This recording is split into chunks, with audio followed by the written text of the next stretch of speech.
في نقطة كتير مهمة بخصوص الانتقال يا جماعة. أنا وقت اللي بيجي بطلع بقول لكم شي معلومة. يعني في حدا قبلكم أشخاص تانيين وقع فيها لهيدي، أوكي، المشكلة. فأنا بطلع بشي على الكل مشان تعرفوا.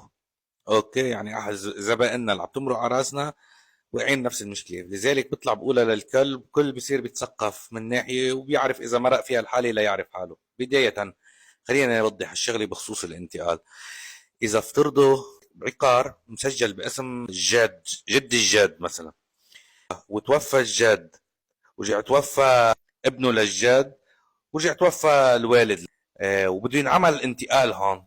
ما فيكم تعملوا انتقال مرة واحدة من بين آخر واحد متوفي والحفيد. ما بتزبط يا جماعة، بدها ينعمل لكل واحد متوفي عملية انتقال، كل ملف بملفه.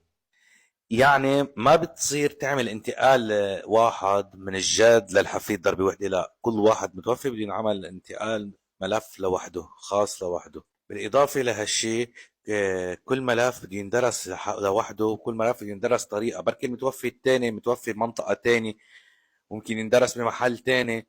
عرفتوا علي كيف؟ في تفاصيل كتير. المهم افترضوا إذا إن شاء الله يكونوا 20 واحد متوفيين، بده يكون 20 ملف موجود بده يندرسوا ملف بملف. ويمكن ما يدرسوا بنفس المنطقة، يمكن يدرسوا بمناطق تانية، ما أنا قاعدة ثابتة. وأي حدا عم يواجه مشكلة بهذا الموضوع اتواصلوا معنا، هاي أرقامنا موجودة ساعة اللي بدكم. أهلا وسهلا فيكم.